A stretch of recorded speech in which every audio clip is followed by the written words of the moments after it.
cette journée du printemps des cités éducatives, consacrée à la crise sanitaire, nous recevons Joëlle Bordet, chercheuse et psychosociologue. Nous vous remercions, Joëlle Bordet, d'avoir bien voulu intervenir. Vous êtes chercheuse, psychosociologue et nous connaissons votre écoute et votre conscience des enjeux et des effets justement de cette crise. Militante de l'éducation populaire et acteur de longue date de la politique de la ville, vous avez mené différents travaux pendant le confinement, portant notamment sur les jeunes et les familles pendant cette crise avec le réseau de recherche-intervention Jeunes, Inégalités sociales et Périphérie que vous avez créé.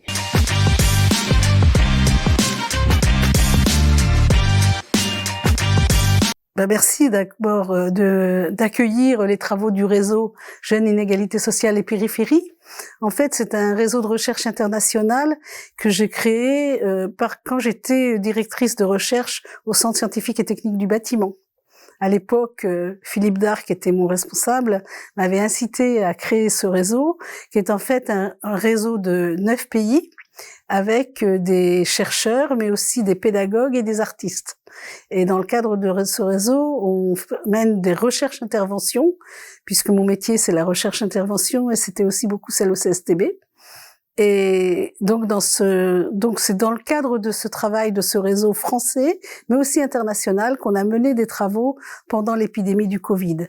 Alors d'abord parce que franchement, être enfermé sans lien avec les quartiers populaires, pour beaucoup d'entre nous, c'était impossible. Donc on a inventé en fait comment être en lien avec les quartiers populaires, mais aussi comment en témoigner quelque chose. On est vraiment dans des travaux de témoins-interprètes, comme dirait Philippe Gutton, psychanalyste qui travaille beaucoup avec nous. Et ce travail de témoin-interprète me paraît extrêmement important par rapport à cette épidémie qui ne peut pas être une parenthèse, mais qui est forcément très influente aujourd'hui, on l'a vu dans les quartiers populaires. Donc avec le réseau de recherche français, on a mené 2 types de travaux.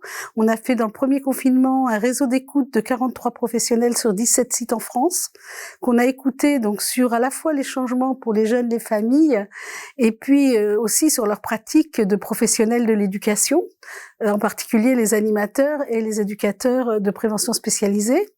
Et voilà, ça c'est le travail du premier confinement qui a donné naissance à des articles, à des web radios, et qui en fait est un rapport aussi de 150 pages où on a vraiment beaucoup retranscrit des situations vécues.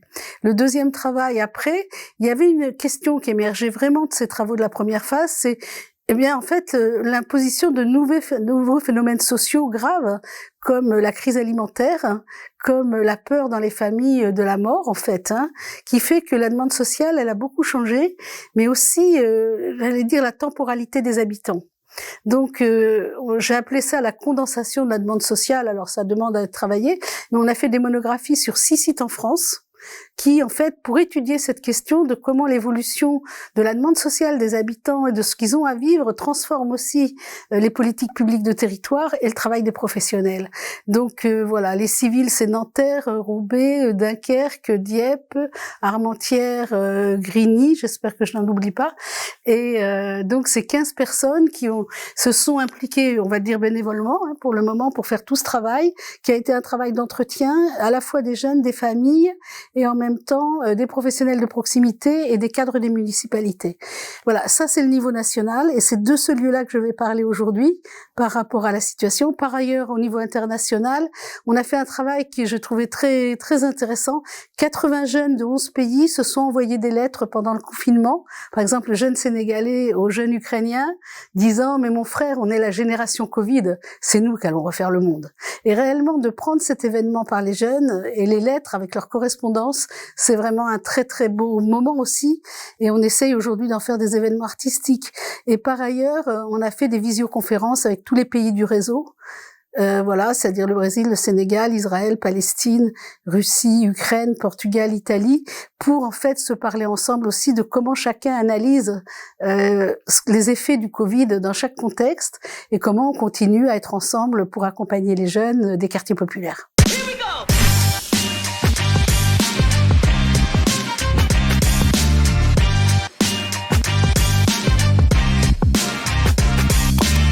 Oui, Oui, alors c'est vrai que cette question elle est importante, c'est-à-dire moi je pense qu'il faut faire attention à pas traiter, même si on sort et j'espère bien de l'épidémie du Covid et j'espère assez vite parce que c'est vraiment très très très important pour tous et qu'on sera pas rattrapé par des variants. Enfin vraiment, il y a vraiment un vrai enjeu aujourd'hui.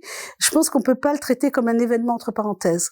Je pense qu'il y a vraiment des évolutions et il y a quelque chose qui s'est passé dans cette histoire collective et dans la façon dont les quartiers populaires ont pu le vivre, parce que selon où on est dans la société, on n'a pas vécu le Covid de la même façon. Et ça n'a pas joué sur la fragilisation de nos modes de vie de la même façon, ni sur la façon d'ailleurs d'y résister ou de transformer cet événement.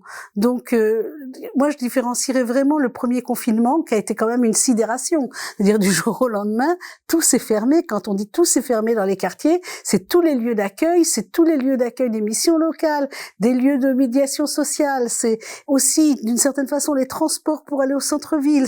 Donc c'est vraiment la relégation, quoi. C'est vraiment la relégation. C'est aussi le silence, c'est aussi le retrait des circulations. C'est des gens aussi qui ont perdu leur boulot instantanément. C'est les cantines scolaires qui ont été fermées. Donc ça a eu des effets immédiats sur les familles. Et en particulier, il y a des familles qui ont basculé tout de suite sur la question d'avoir plus d'argent. Parce que plus de travail, plus de cantines scolaires. Les cantines scolaires, ça a été très important. Donc du coup, le choc a été vraiment très très important. Et c'est le choc du confinement qui a été une sidération. Et assez vite, les éducateurs de rue sont retournés dans la rue. Même s'ils ont rattrapé beaucoup les gens sur le numérique a pris une importance considérable avec l'éducation nationale, mais aussi avec les animateurs, mais aussi avec les éducateurs. Tout le monde était sur ne pas perdre le lien. Et je pense que l'effort a été absolument considérable pour ne pas se perdre, en fait. Et moi, j'admire beaucoup ce qu'ont inventé des professionnels, les éducateurs, qui ont inventé des web radios, qui ont inventé des radios de quartier, qui sont retournés très vite aussi en présentiel, mais en même temps en calculant comment, qui ont assumé aussi la question sanitaire avec les jeunes, qui sont intervenus. Je trouve qu'on n'a pas assez parlé de l'effort collectif qui a été fait pour aussi résister à cette peur. Mais la deuxième phase, moi, je la trouve pas facile du tout. C'est-à-dire ce qui se passe depuis le premier confinement, depuis le deuxième et la suite, là, on est dans une phase très, très difficile. Pourquoi? Parce que les impacts du Covid, maintenant, on les voit pour de vrai. Et, par exemple, quelque chose qui est très marquant, c'est que dans le premier temps, tout le monde avait peur, mais beaucoup de gens ne voyaient pas le virus. Est-ce que vraiment c'est vrai ce truc-là? Est-ce qu'il nous impose pas ça? D'ailleurs, on sait bien les dynamiques complotistes qu'on puisse développer. Mais en fait, quand on regarde les statistiques de mortalité, elles sont fortes dans les quartiers populaires. Pourquoi? Parce que des fois, les gens, ils vivent à 4 générations dans les logements. Donc, qui est-ce qui devient dangereux? C'est les enfants. C'est les enfants qui rentrent avec le Covid dans la maison. Et alors, on assiste à des trucs un peu étonnants, mais importants. Des jeunes qui disent, mais quand on est dehors, on est entre nous, on va pas se donner le Covid. Et qui n'arrivent pas très bien à réaliser que, oui, ils vont se le donner entre eux, et c'est là qu'ils vont rentrer à la maison avec. Mais en fait, c'est tellement difficile de rester à la maison. On peut pas rester à la maison. Donc, vous voyez, ce dedans extérieur, intérieur-extérieur, qui est quand même quelque chose de très important dans les quartiers populaires. On vit dedans dehors, on peut pas vivre tout le temps dans le logement. Les logements, ils sont trop petits. Puis, il y a toutes les générations. Et alors, quand l'école, il faut faire l'école à la maison, ben, qu'est-ce qui s'est passé? C'est que les garçons sont sortis, très souvent, et ils sont sortis aussi pour gagner de l'argent rapidement. Alors du coup, on a assisté effectivement, alors le trafic au début un peu tombé, mais après il est reparti. Et surtout, le mouvement de ce qu'on appelle l'ubérisation. C'est-à-dire, en fait, pour faire vite, c'est le livreur, quoi. Et plein de jeunes sont devenus livreurs. Pourquoi? Pour rapporter de l'argent rapidement dans les familles. Parce que ça basculait, et c'est quand même indigne d'aller faire la queue pour obtenir à manger. Donc le nombre de femmes en famille monoparentale, par exemple, qui se sont battues pour avoir des emplois, et qui du jour au lendemain se retrouvent à faire la queue. Je me rappelle d'une dame qui dit, mais c'est indigne, quoi. Et donc moi, je suis devenue bénévole parce qu'il fallait que j'aille faire la queue. Donc je faisais les deux. J'étais à la fois bénévole et je faisais la queue. Donc vraiment, cette question des réactions sur le premier confinement, on trouve la suite aujourd'hui. Et on peut pas dire que c'est une réouverture. On peut dire qu'il y a une poursuite des effets et des effets qui sont tangibles sur d'autres dimensions. J'allais dire que le Covid tout seul. C'est-à-dire la question alimentaire. Et la question financière surtout, la question d'avoir de l'argent qui rentre dans les familles. Et puis la question de la peur de la mort. Donc là, on voit bien qu'il y a une transformation en fait de la demande sociale qui est due effectivement à ces transformations-là. Donc vous voyez, ça fait processus. Voilà, c'est ça que je veux vous dire, c'est que ça fait processus. Je pense que tous les acteurs sont dans le processus. Il y a aussi des municipalités. Alors moi, j'ai beaucoup observé les municipalités parce qu'il y a des services entiers quand même qui sont très en retrait depuis, malgré tout, les services de guichet, on va dire entre guillemets, sont en retrait. Que ce soit les missions locales, que ce soit même l'ASE, que ce soit. Et donc en fait, c'est les acteurs de la proximité territoriale qui se sont vraiment retrouvés en première ligne, quoi. Et en particulier les municipalités. Alors c'est vraiment intéressant de voir les types d'inventions collectives qui se sont passées avec les municipalités. Par exemple, à Grigny, parce que j'ai fait la monographie sur Grigny, ils ont ouvert la plateforme canicule pour aller chercher tous les gens isolés. Ils les appelaient 3 fois par semaine pour voir quelles étaient leurs demandes et en même temps refaire le lien avec l'accès aux droits. Parce que ce qu'on a vu, alors après je vais parler peut-être effectivement de comment ils ont vécu tout ça, mais pour dire qu'on est dans le processus, il faut pas penser que c'est fini et que c'est très très important, par exemple dans le cadre des cités éducatives, de pouvoir prendre en compte les effets de ce processus parce que en fait, ça va forcément être aussi une couleur des cités éducatives. Ou alors, ça veut dire que les cités éducatives sont en surplomb de tout. Mais je sais que c'est pas la réalité. Donc, c'est intéressant aussi pour les cités éducatives d'analyser comment, de fait, elles prennent en compte qu'on n'est pas dans n'importe quelle période. Et que là, il y a une période à accompagner qui est très importante.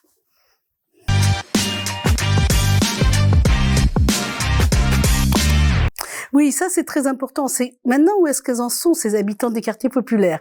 Alors moi, je vais surtout parler des jeunes et des familles. Quand je dis les familles, c'est les pères, les mères et les enfants. C'est-à-dire, on pourrait aller beaucoup plus loin. J'ai pas fait d'études sur les enfants. Je vois bien que pour les pères, ça a été très compliqué aussi. Et que ça a aussi changé à l'intérieur des familles, j'allais dire, qui portent les responsabilités. Et on a retrouvé quand même souvent un couple mère-fils. Pourquoi ? Parce que les mères portaient la famille. Les pères se sont retrouvés dans une forme d'inutilité sociale à cause du travail quand il a été fermé. Et qui est-ce qui a été chercher l'argent dans les quartiers ? C'est les fils. C'est un classique. Mais voilà. Et les filles se sont retrouvées beaucoup à l'intérieur, souvent en solidarité, bien sûr, avec les enfants et les mères, mais quand même très recluses. Donc, on a une évolution là qui est très importante. C'est aussi les rapports familiaux. Et ce qui est sûr et ce qui est très important, c'est que les jeunes sont d'abord solidaires de leur famille. C'est-à-dire que ils sont pas du tout ailleurs, même s'ils sont sortis d'ailleurs, même s'ils peuvent être sortis toute la journée, ils ne sont pas ailleurs. C'est-à-dire ils sont vraiment dans cette question de être avec leur famille. Et du coup, la famille élargie, on ne pouvait plus aller voir la famille élargie. Donc en fait, ce qu'a vraiment été la famille, c'est la famille et le voisinage. J'appelle ça la communauté de vie aussi. C'est la communauté de vie des quartiers populaires. Et les communautés de vie ont pris beaucoup d'importance, à la fois avec le soutien caritatif et à la fois avec le soutien des municipalités. Et quand effectivement des villes, là je pense à Grigny, ont à un moment donné fait sauter les rôles professionnels pour faire des campagnes avec 250 professionnels de la ville, c'est une façon aussi d'accompagner ce qui se passe là. Mais on pourrait parler de Dunkerque, de toutes ces villes qu'on a analysées qui font des efforts très importants en lien avec les CCAS, en lien avec les services internes, en lien avec tous les professionnels, pour effectivement non pas laisser tout le champ caritatif non plus, et tenir aussi leurs responsabilités sur ces nouveaux enjeux qui sont à la fois la santé. La santé, c'était déjà un enjeu, mais là, il y a des enjeux aussi de santé mentale. C'est-à-dire, on voit des gens qui vraiment basculent, pour lesquels on est au bord de l'implosion. C'est très difficile. Donc, même les enjeux de santé mentale, ils ont bougé. Et puis, les enjeux de santé tout court. Et puis les enjeux effectivement alimentaires. Donc la question éducative, si on veut la traiter, il faut la traiter aussi à travers ça. Je pense que le volontariat rémunéré, ce qui est intéressant, c'est que ça permet rapidement de faire rentrer dans les familles de l'argent légal. Et je pense qu'on a une question sur le légal-illégal. Et l'ubérisation, effectivement, crée du flou par rapport à tout ça. Donc voilà, et la réponse sécuritaire, de sécurité publique, ne pourra pas tout transformer des enjeux aujourd'hui de rapport à l'argent légal. Et aussi, les jeunes vont pas retrouver tout de suite comme ça les chemins de l'autonomie par la formation professionnelle. Sinon, il risque d'y avoir une césure à l'intérieur des quartiers populaires entre ceux qui, de fait, vont pouvoir se saisir, j'allais dire, de l'offre d'autonomie, et puis ceux qui ne pourront plus s'en saisir. Parce que de fait, ils seront pris dans un conflit de loyauté aussi avec leur famille. Donc je pense que si on veut pas une césure dans les quartiers populaires entre ceux qui de fait vivront des forces endogènes du quartier parce qu'ils ne pourront pas faire autrement et qui seront dans une confrontation malheureusement souvent avec la police, et de l'autre des jeunes qui vont se saisir de l'emploi et de l'autonomie, si on veut qu'il y ait une continuité pour tous les jeunes de l'accès à l'autonomie, il faut pouvoir mettre en place des formes de travail qui permettent effectivement d'empêcher cette césure.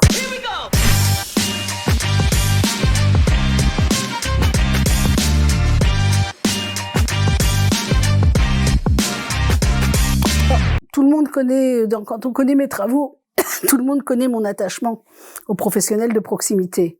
Mais c'est vrai que je pense que j'ai pas tort, parce que franchement, ils ont travaillé. Et ce qui est très triste, alors pas toujours, pas partout, ils ont pas fait tout ce qu'ils voulaient, mais je pense que ce qui est pas bien, et je sais pas comment on aurait pu faire autrement, mais d'avoir été considérés comme des activités non essentielles pendant plus d'1 an, c'est quand même extrêmement difficile dans une professionnalité. Et je pense que là, vraiment, c'est très très difficile. Donc, comment accompagner les professionnels pour que très rapidement, ils se sentent essentiels dans les quartiers populaires et pas comme non essentiels, parce que l'éducation nationale serait essentielle et les forces de sécurité seraient essentielles, mais pas les animateurs et les éducateurs. Et là, je pense que c'est pas bien. C'est pas bien parce que c'est pas juste. C'est pas juste parce que les lieux que tiennent les animateurs et les éducateurs sont des lieux de médiation sociale, sont des lieux aussi d'accompagnement éducatif, mais aussi si on a des rixes dans les quartiers aujourd'hui, c'est aussi parce que les lieux de médiation sociale n'ont pas pu être ouverts et que du coup ce rôle de la médiation, ce rôle de faire tomber la pression, de faire aussi accompagner les jeunes et les enfants par rapport à ce qu'ils vivaient. Bon, je pense que là il faut vraiment faciliter le travail des éducateurs et des jeunes à la fois par l'organisation. L'été est un enjeu, l'été est un gros enjeu et la possibilité de monter des séjours, la possibilité de monter des séjours avec les familles, la possibilité de respirer et la possibilité pour les animateurs et les éducateurs d'être vraiment tout à fait reconsidérés et d'ouvrir très rapidement les lieux de médiation sociale et interculturelle. Donc c'est vrai que je pense que là, ça joue beaucoup, ça joue un rôle important dans le lien intergénérationnel, dans le lien de confiance dans les quartiers et dans cette capacité de rejouer l'ouverture intérieure-extérieure des maisons dans le quartier et donc ce phénomène d'inclusion sociale qui se joue dans les quartiers populaires. Et là, je trouve qu'il y a des choses qu'ont inventé les professionnels pendant cette époque, en particulier dans l'usage du numérique, dans l'usage entre eux. Et les jeunes, de fait, se sont saisis du virtuel maintenant depuis un certain nombre d'années, en particulier les jeunes des quartiers populaires. Donc les accompagner sur effectivement continuer à être sur le virtuel en même temps que sur le réel.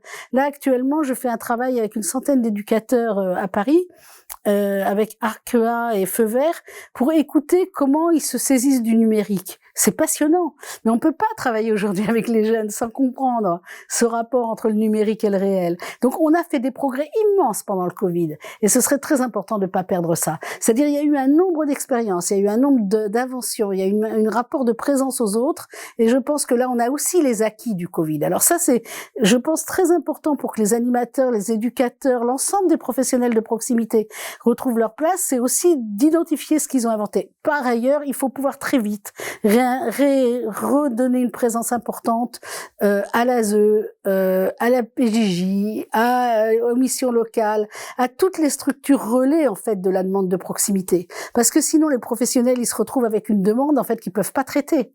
Et c'est vrai qu'on a quand même des situations de violence familiale graves, on a quand même des situations de peur et la question de la santé mentale. Donc vous voyez, il y a tout un travail encore plus inclusif qu'il faut faire qu'avant, entre les professionnels qui reçoivent, on va dire, les premières demandes, le premier lien, et ceux qui, dans un deuxième temps, peuvent le traiter d'une façon spécifique. Et ben ça, il faut le repenser, et il faut le repenser avec l'évolution de la demande sociale, c'est-à-dire en prenant en compte que les priorités des familles sont aussi, des fois, dans la survie immédiate. Et donc là, il y a vraiment quelque chose à repenser aussi en termes d'accompagnement, et là, les cités éducatives peuvent jouer un rôle très important, parce que c'est une façon de faire le partenariat, et là, évidemment, la question de la place et des familles et des jeunes est au centre. C'est-à-dire, est-ce que les familles sont actrices des cités éducatives? Est-ce que les jeunes sont des acteurs des cités éducatives? C'est-à-dire que c'est pas une affaire de professionnels ni de politique, les cités éducatives, mais c'est une affaire où, j'allais dire, les habitants pourraient être au cœur aussi d'un certain nombre de processus de travail, mais aussi de décision.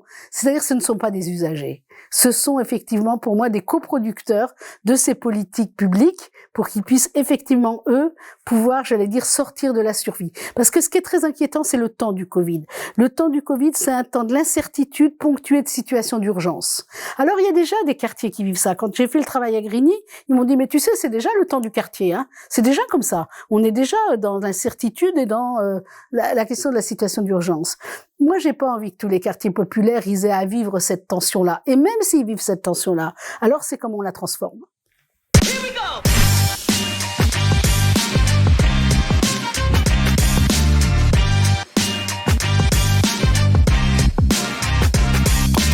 Donc les enjeux à tenir, c'est déjà de ne pas perdre ce qui s'est passé. C'est déjà regarder ce qui s'est passé, regarder ce que ça produit et ne pas perdre le fait que les familles sont au cœur des choses et que les familles peuvent être tout à fait acteurs des transformations. Et d'ailleurs, on l'a bien vu que quand l'école elle était fermée et qu'il a fallu faire à l'école à la maison, qui c'est qui faisait l'école? C'était quand même les familles. Donc la question même des familles comme co-éducateurs, c'est pas un vain mot dans les quartiers populaires. L'autre chose qu'il faut effectivement retravailler, c'est la question des situations de survie immédiate, alimentaire, de santé et de santé mentale. Il faut pouvoir le réarticuler avec les dynamiques éducatives et avec effectivement ce rapport entre l'école, le territoire. Et là, on est en plein dans les cités éducatives. C'est comment effectivement l'éducation, c'est tout ce travail collectif. Et c'est aussi donner du temps au temps. Alors moi, j'ai la chance actuellement, je le dis comme ça, de créer des ateliers de la pensée critique dans le cadre des cités éducatives. Et j'en remercie beaucoup la NCT, mais aussi le Clémier et la DGESCO avec qui c'est très intéressant de travailler. Et moi, je suis contente de faire les ateliers de la pensée critique en ce moment, parce qu'en fait, c'est des moments qui donnent du temps au temps. C'est des moments où on se pose, c'est des moments où on pense ensemble, c'est des moments où il y a du collectif pour penser, donc quelque chose qui n'est pas non plus dans l'efficace tout de suite de la survie, mais n'empêche qui fait respirer. Et je pense que ça, c'est un enjeu qu'il faut tenir, c'est comment respirer, parce que c'est le temps de la respiration qui permettra de sortir de ces temporalités aussi d'incertitude et de survie immédiate. Donc il faut vraiment donner du temps au temps. Et je pense que l'été doit être un temps fort de se donner du temps au temps pour respirer. Donc vous voyez, on a plusieurs enjeux. Et je pense qu'on peut prendre le Covid bien sûr du côté de la difficulté, mais aussi de ce qu'on en apprend et de ces exigences qui fait qu'on a à tenir des choses peut-être plus vite qu'on ne les aurait tenues s'il n'y avait pas eu le Covid. Donc je pense que c'est pas du tout pour dire que c'est bien le Covid, mais c'est de dire que c'est une donne qu'il faut intégrer en fait dans nos capacités de mobilisation actuelles.